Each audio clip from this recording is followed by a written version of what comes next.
They thought they could read our minds, but they had never faced a species that does not even follow its own rules. And the moment they tried to predict us, the war began to belong to us.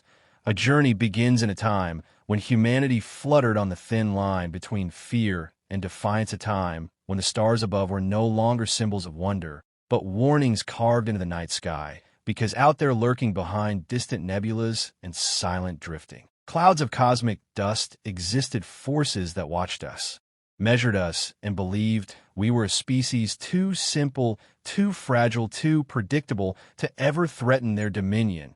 And in their arrogance, they made their first mistake. They underestimated the most unpredictable creature in the universe, the human being. For centuries, we looked up, dreaming of peace, dreaming of harmony, dreaming that the universe might welcome us with open arms. But the day their ships tore open the sky like a wound of light, we realized the universe was not waiting to greet us. It was waiting to test us. And when it tested us, it discovered something. It could not understand something. It could not simulate something. It could not tame our technique of fighting, not with strength, not with numbers, not with superior weapons, but with a way of thinking that twisted through the battlefield like a phantom, breaking every pattern, every logic, every rule these aliens relied upon. When the first wave descended, they expected surrender, they expected shock paralysis, maybe even awe, but instead they saw something they had never seen on any of the countless worlds they had conquered. They saw humans stepping forward with fear in their eyes, but fire in their veins. They saw our soldiers standing on cracked earth and burning cities with nothing but grit and strange, impossible decision making that defied every calculation the enemy had pre-written into their war blueprint. Because while they understood strategy, we understood spirit, and spirit does not obey algorithms. Their species, known in our intercepted transmissions as the Tharaki, believed war to be an equation. They treated every opponent like a variable that could be solved. But how do you solve something that refuses to stay still? How do you solve a mind that can shift its shape in the middle of the moment? How do you solve a species that can laugh, even while bleeding, a species that can lose everything yet rise again, with fists clenched and hearts howling? On the first night of invasion, I stood among the ruins of the eastern spire, the giant tower that once pierced the skyline of old Earth, the tower that now lay shattered, its metal bones still steaming from the impact of alien plasma. And around me, people screamed, buildings crumbled, smoke danced with fire. But beneath all that chaos, there was another sound, a sound more powerful than any machine hum or weapon blast. It was the sound of humans refusing to break. We discovered early on that the Tharaki scanned neural patterns during combat. They could predict the next move of any opponent with frightening accuracy, even before that opponent realized what they were about to do. But when they scanned humans, something went wrong. Their predictions fractured, melted, shattered into noise. Because our thoughts do not follow straight lines, our instincts do not obey geometry. Our fighting technique is not learned, it is lived. Born from centuries of surviving impossible odds. And every time the Tharaki tried to read our intentions, they found themselves staring into a storm of contradictions. In the ruined streets, soldiers moved with strange rhythm, sometimes charging when retreat made more sense, sometimes retreating only to return in unpredictable angles, sometimes laughing in the face of death, sometimes freezing just long enough to lure the enemy closer before unleashing a move that seemed improvised, yet felt like destiny itself guiding their limbs. This chaos was not chaos to us. It was our oldest art, an art born from living in a world that never gave us certainty, never gave us comfort, never gave us the luxury of fighting by the rules. So we created our own rules, or maybe we created no rules at all, and that was the key. The Tharaki fought in formation, their bodies glowing with the cold blue energy of their armor, their movements perfect, synchronized, flawless, like mechanical ballet. But perfection is brittle, and humans have always known how to break the unbreakable and confuse the flawless. Our soldiers zigzag through the wreckage like lightning, splitting into branches midair, each branch alive, each branch dangerous.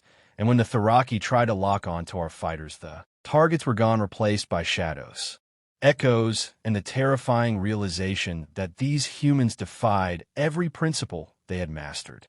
I remember one moment vividly during the Battle of North Meridian, a city that once pulsed with life and neon, now reduced to a maze of ash, lit only by scattered fires. A group of young fighters, barely trained, barely armed, surrounded by Tharaki units, found themselves facing certain death. The alien commander raised its arm, signaling the final shot.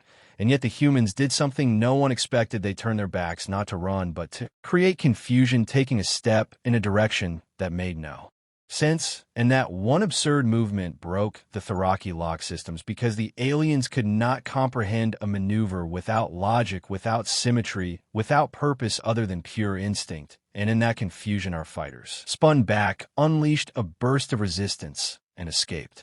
Humans do not move like soldiers, they move like storms, unpredictable, wild, unconstrained. The universe itself has spent ages shaping us into survivors, sculpting our instincts through famine, war, disease, natural disaster, heartbreak, joy, and loss. We learn to adapt so fast, even we do not know what we will do in the next moment. And so the Tharaki watched their perfect calculations fail again and again, because their enemy was not following a strategy. Their enemy was following something deeper, something primal, something ancient. As days turned into nights and nights blurred into endless battle, our technique evolved, not through training manuals, not through commanders shouting orders, but through whispers exchanged in rubble, through silent understanding between soldiers who had never met, through a strange electricity that bound us all in the same vow, the vow that humanity would not die today, not tomorrow, not any day, because no force in the universe had the right to erase the species that had climbed from mud to machines, from fire to stars. In the burnt forest west of the Silent Ridge, a squad of human fighters learned to move in curves, weaving through trees in ways that made no sense even to the trees, but made the enemy lose target lock, because their tracking systems relied on linear motion, predictable acceleration, constant vectors. Yet humans veered, shifted, twisted, not in patterns, but in anti-patterns so chaotic they formed their own subliminal harmony, and soon fighters across continents adapted this method without ever meeting each other, as if humanity was awakening an ancient memory written in our bones. The Tharaki feared what they could not understand, and nothing terrified them more than the human ability to improvise in the middle of catastrophe, even while afraid, even while alone, even while outnumbered. We did not bow to logic, we bent it until it served us. In one confrontation, a single human soldier stood against 5 Tharaki units pinned between the shattered remains of a fallen bridge and the jagged cliff. Beyond any other species would have surrendered, but the human grinned, a tired, blood-soaked grin, then threw their weapon not at the enemy, but at the ground. And as the aliens paused in confusion, the soldier used that moment to charge forward, unarmed, diving under them, grabbing one of their discarded plasma cells and triggering a blast that knocked all 5 units off balance. It made no sense strategically, yet it worked, and this became another lesson in our fighting technique, that the aliens could not grasp the technique of embracing chaos, turning disadvantage into opportunity, treating fear not as an enemy, but as fuel. As we fought city by city, world by world, the Tharaki began to study us deeper. They recorded every movement, every battle cry, every unexpected maneuver. But the more they studied, the less they understood, because no pattern held for long. Humans shifted their technique daily, hourly, even within a single breath. One moment we fought with aggression, the next with stillness. One moment we advanced like fire, the next we flowed like water. One moment we collapsed, only to rise stronger than before. What they could not decode was that every human carries a universe inside, shaped by memories and dreams and losses and hopes. And this inner universe shifts the way we fight, because we do not fight with weapons, we fight with everything we have ever lived. The Tharaki evolved machines to calculate trajectories, but they could not calculate heartbreak. They could not calculate determination. They could not calculate the fury of a mother defending her child, or the resolve of a soldier protecting their last breath of home. They could not calculate the way humans transform pain into power, sorrow, into precision, fear, into ferocity. And so the war that was supposed to end quickly began to stretch into days, weeks, months. The Tharaki losing their perfect formations, losing their certainty, losing their sense of superiority until slowly they realized the truth. They had misjudged us not because they lacked intelligence, but because they lacked imagination. Humanity thrives where logic breaks. We triumph in the cracks between order and chaos. And our fighting technique is not a technique at all, it is a living, breathing, unpredictable force that no species built on precision could ever replicate. As Part 1 draws to a close, night descends on the battlefield, the sky, glowing with distant starships and burning fragments falling like dying comets. But beneath that fiery rain, humans still stand battered, exhausted, but alive and ready for whatever tomorrow brings, because tomorrow is where our unpredictability becomes our greatest weapon. The night that followed the first cycle of battles was not a night at all, but a restless, breathing darkness pierced by distant fires and drifting ash that fell like gray snow over the broken landscapes.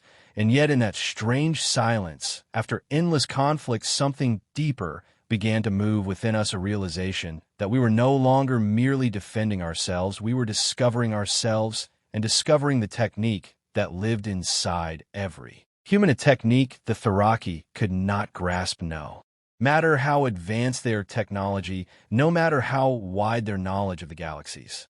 As dawn bled slowly across the shattered horizon, we saw the silhouettes of ruined towers, cracked bridges, and half-melted vehicles. But amid all of that ruin stood humans, still breathing, still standing, still holding on, as if the very act of standing was a declaration. And as the light fell upon our battered faces, we felt something shift inside us, a quiet fire rising from the dust, reminding us that survival was not our goal, victory was not our goal. Our true purpose was to show these invaders that the human spirit was a force of nature that could not be measured or decoded.